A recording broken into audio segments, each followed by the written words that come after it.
Well, to hear the students in her class talk, one might think that our Miss Brooks was the only female English teacher at Madison High School, but this isn't so.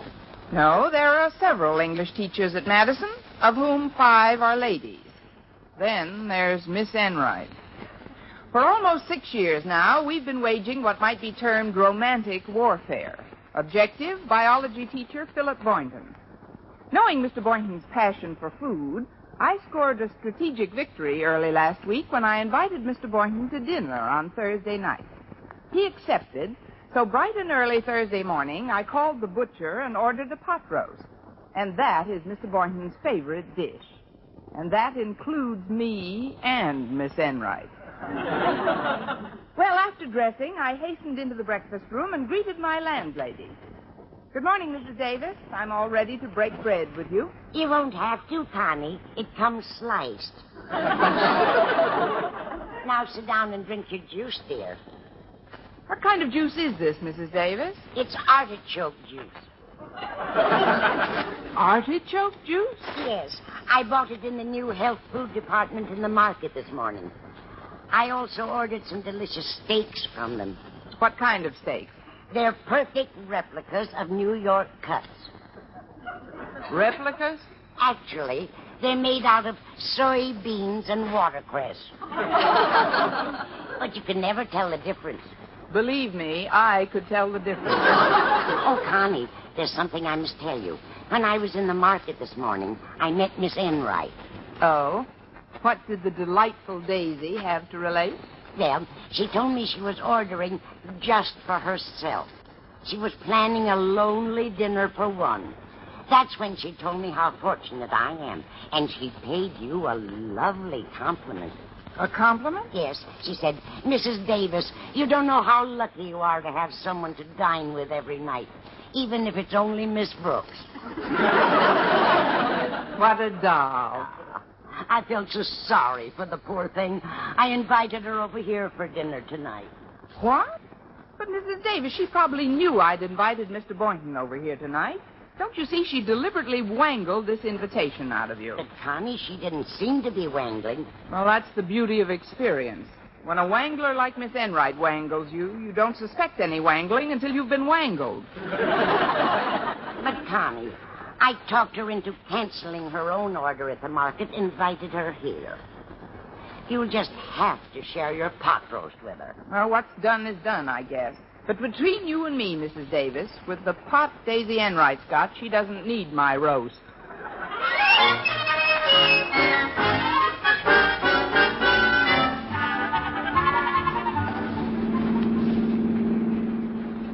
I don't like to appear overly nervous, Walter, but do you think you could restrain the speed of this demon jalopy just a little? For you, I'll put it in reverse, Miss Brooks. Oh, please don't. We're terrifying enough going forward. Miss Brooks, inasmuch as my regard for you transcends the mere respect of pupil for teacher, I would like to take the liberty of remarking that I detect in your manner this morning a vague discontent. A discontent based on some occurrence in the immediate past or discernible future. Now, we all know that women are funny. They're a scream. Of course, some are funnier than others. And by funny, we don't always mean comical, do we? Particularly when we speak of one Daisy Enright. Where have you been this morning? To a seance? No, ma'am. No, to the market. There, I helped my mother with some shopping. And there we ran into Miss Enright, who told my mother she was dining at your place tonight. Now, knowing the overwhelming absence of affection you two feel for each other, I figured out that you must have a date with Mr. Boynton, and that she wangled an invitation from Mrs. Davis, who was also in the market. QED, you are discontented. Walter, have you ever considered a career in espionage? Well, it was a simple deduction, Miss Brooks. Now, let us follow this dilemma to a more satisfactory conclusion. And knowing that you wish to be alone with Mr. Boynton tonight, may I suggest that you invite me to dinner, too? Invite you to dinner, too? Why, you ask? Well, I'll tell you why. Because when you want to take a stroll in the garden with Mr. Boynton, or turn on the radio and dance with Mr. Boynton, I can keep Miss Enright completely embroiled in a maze of fascinating, albeit meaningless, conversation.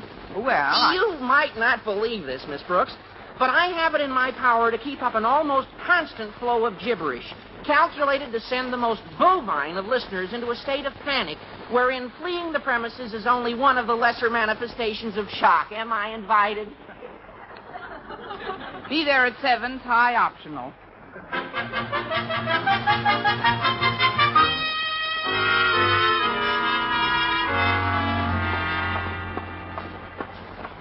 Thanks for the hitch, Walter. If you'll excuse me now, I've got to make a stop before I go into my own class. Yes, ma'am. The biology lab is just 3 doors down. Thank you, Ren McNally. Hello, Miss Brooks. Good morning, Walter. Oh, hiya, Harriet, dear. Hey, guess what happened? Miss Brooks has invited me to join Miss Enright and Mr. Boynton and herself for dinner tonight. But, Walter, what about our date for tonight? Date? Oh, dear, I forgot about that. I looked into my wallet this morning and our date completely slipped my mind. Oh, golly, Walter, you don't have to spend any money on me. Besides, we could still be together if a certain party were kind enough to invite me to dinner also. Oh, of course, we'd love to have you, Harriet. Oh, gee, thanks, Miss Brooks.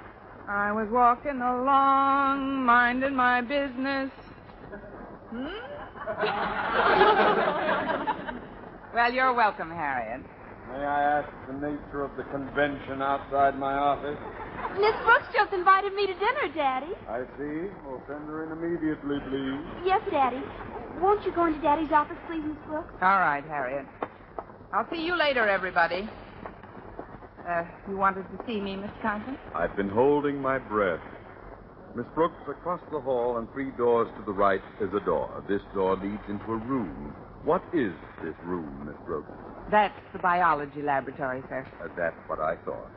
As you should know by now, within the confines of this institution, I do not approve of fraternization between faculty members of the opposite sex. Now then, it's quite simple. Mr. Boynton is a man. You are a woman. Sir, you didn't tell Mr. Boynton. No, I thought I'd better wait until he's a bit older. Oh, good. A thing like that can make quite an impression. Oh, quiet! Well, I know how you stand on this question, Mr. Conklin, but if you'll forgive me, sir, I don't think it's fair. After all, you yourself are a married man. You don't know the meaning of loneliness. That's beside the point, and also not quite factual. My wife spends a good deal of her time with ladies' clubs and bridge. In fact, just today she informed me that she's going to dinner with some local group or other, that I shall be, as she so winsomely puts it, on my own. Well, I'm sorry about that, sir, Once but I don't... again, my little daughter shall be dependent upon her daddy to look after her. And her daddy shall look after her, Miss Brooks. I'm planning on having dinner with Harriet. But, Mr. Conklin, Harriet's been invited to dinner at my house. I know. What are we having for dinner, Miss Huh? I said, what are we having? Just the biggest crowd you ever saw, Daddy.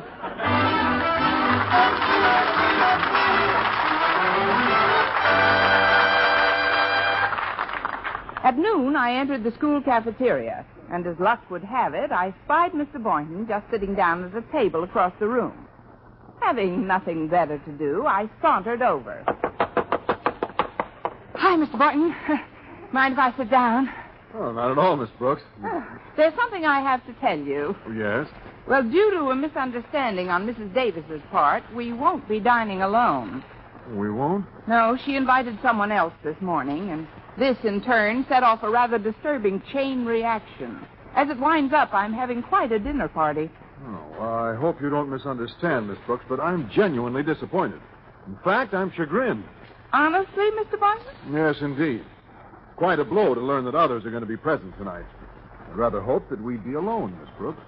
Just you and me. Just you and me? Yeah, that's right. If it were just the two of us, we could split the pot roast. You romantic fool, you. I can't wait until the night we whack up a salami in Capri.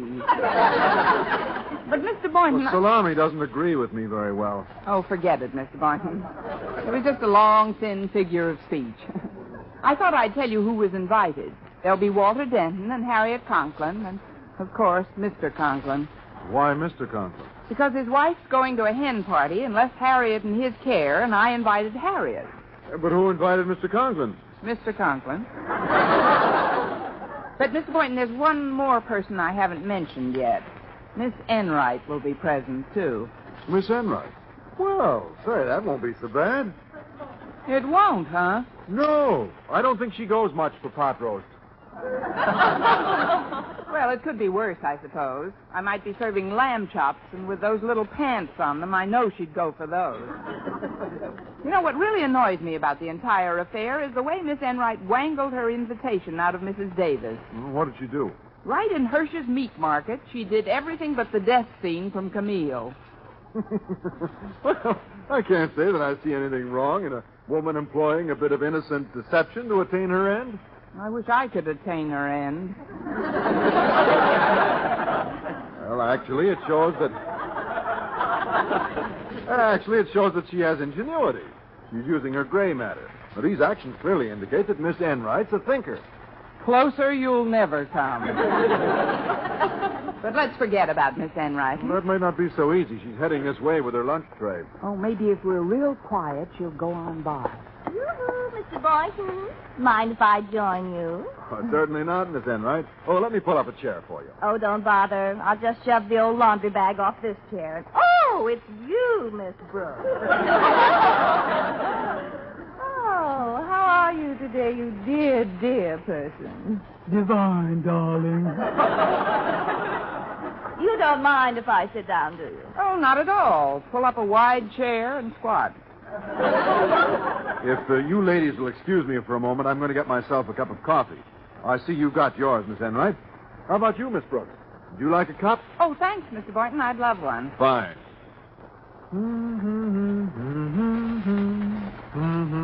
I said I'd like some coffee, Mr. Boynton. Yes, I know. Oh, I'm sorry. Here. Thanks. I'll be back in a jiffy. Oh, what a lovely relationship exists between you and Mr. Boynton, my dear. I'll bet it makes you glow all over to bask in the warmth of his frugality. Well, let's not quibble. We're to be dinner companions this evening, Well, we're eating under the same roof, if that's what you mean. Oh, don't be bitter, darling. By the way, I'm happy to see you're keeping yourself in good physical condition. I clocked you in 4 seconds flat in your sprint across the cafeteria just now. Was that handily or breezing? You don't mind my saying so, your workout had repercussions, darling. You're about to lose a heel. Oh, are you leaving so soon? Oh, you mean on my shoe? Yes. The left one. It's splitting, see?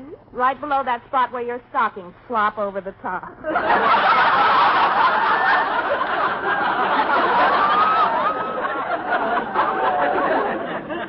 Well, thanks, Miss Enright. And if I may return the favor, you seem to have a rather wide run in your stocking. The right one. Me?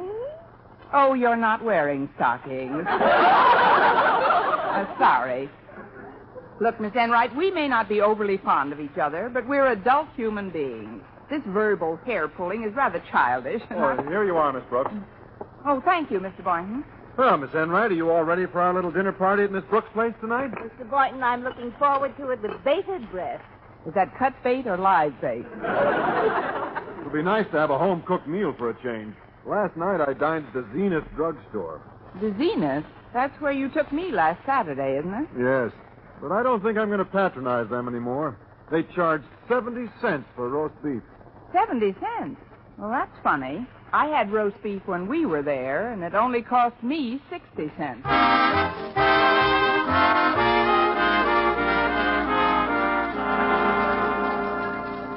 Well, that night, the part of Madison High who had invited themselves to dinner arrived at Miss Brooks' house. Well, here we are, folks. You certainly made good time, Walter. Yeah, how'd you like the trip, Mr. Conklin? I've never been on one like it, Denton.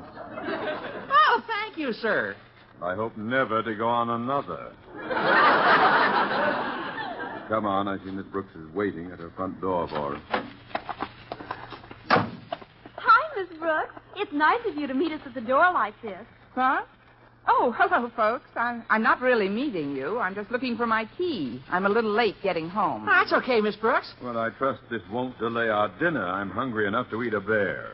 I hope you're not disappointed, Mr. Conklin. They were all out of bear meat at the market. But Mrs. Davis told me on the phone that she'd have the pot roast ready by 6:30 sharp. Let's see. Now, here's my key. Oh, there we are. Now, just hang your hats and coats on this hall tree, will you? I'll take care of them, Miss Brooks. Yes, you'd better get back to the kitchen and add your magic touch to the forthcoming repast. It's 6:15. When are the others coming? Well, Mr. Boynton said he'd be here at 6:15 sharp. And Mr. Boynton's very prompt as a rule. Oh, yes, indeed. You can usually set your watch by Mr. Boynton. Oh, welcome, Mr. Boynton. Come on in. Oh, thank you. Good evening, everyone. Hello, Mr. Boynton. Hiya, Mr. Boynton. Did you bring your customarily outsized appetite along tonight, Boynton? My outsized appetite? Oh, now, this is going to be a gay little dinner party, everybody. Let's not snarl at each other until we smell blood. Oh, that must be Miss Enright. I'll get it. Oh, come in, Miss Enright. Good evening, Miss Brooks. Hello, all. Hi, Miss Good Enright. evening, Miss Enright. Well, suppose you and Harriet set the table now, Miss Enright. I'd like to give Mrs. Davis a hand. Fine, Miss Brooks. You'll find dishes and silverware in the cabinet, Walter. Lift everything out for the girls, will you? Sure, Miss Brooks. You go right ahead. Well, let's sit down in the living room, Mr. Conklin, shall we? I suppose so. I hope these preparations don't take too long. Can I do anything to make you comfortable, Mr. Boynton? Yeah, Mr. Boynton's as comfortable as he's going to get, Miss Enright. I need you over here, if you don't mind, please. Yes, give us a hand with these dishes, won't you? Oh, very well. See, Mr. Boynton, what a domestic little mouse I am. You take this cheese dish, Miss Enright. Well, make it snappy, everybody. It's almost 6:30. Oh, excuse me, folks, but I'm afraid I have a rather depressing bulletin. What's wrong, Miss Brooks? The pot roast hasn't even been started yet. It'll take hours to cook. What manner of grim jest is this? Where's Mrs. Davis? She's gone, Mr. Conklin, but she left me this note. I'll read it to you. It says, Dear Connie, as you know, my sister Angela's niece Wilma has been expecting a baby. Well, it just arrived, and since you are the godmother and Wilma's husband is on the road, I think she would feel better if you joined us at the hospital immediately. Yours in haste, Mrs. Davis. What colossal nerve. Having a baby at a time like this. Oh, it can't be helped, I suppose. But what are you going to do, Miss Brooks? What can I do but join them as soon as I phone the hospital? Would you drive me over, Mr. Boynton? Oh, I guess I'll have to. But I must admit I'm terribly disappointed, Miss Brooks. Well, this is a fine dinner party. Oh, I don't know. All's well that ends well. I mean, come on, Mr. Conklin. I'll drive you and Harriet home. You won't get me in that jazzed-up hearse again. Miss Enright, your car has 4 wheels. You will take us home. But, Mr. Conklin, maybe I should stay with Mr. That's an order, Miss Enright. Yes, sir. Come, Harriet. All right, Daddy. Follow us home, Walter. I'll cook us dinner. Good night, Miss Brooks. Good night, Harriet. Good night, Miss Brooks. Mr. Good Boynton. night. Better luck next time, darling. Well, I'm ready, Miss Brooks. As soon as you call the hospital, we can go. Hey, what's the reason for that meditative look in your eye? Remember this afternoon at lunch? You said you couldn't see anything wrong in a woman employing a bit of deception to gain her end. Yes. Well, what has that got to do with it? Excuse me a moment, Mr. Boynton. Oh, Mrs. Davis, Yes, Connie, what is it? wheel out the pot roast and call me Mata Hari. Our Miss Brooks, starring Eve Arden, was produced and directed by Larry Burns, written by Arthur Alsberg and Al Lewis, with the music of Lud Bluskin. Mr. Conklin was played by Gail Gordon. This program came to you from the Frankfurt studios of the American Forces Network Europe and was prepared for rebroadcast over this network by specialist Ed Barron.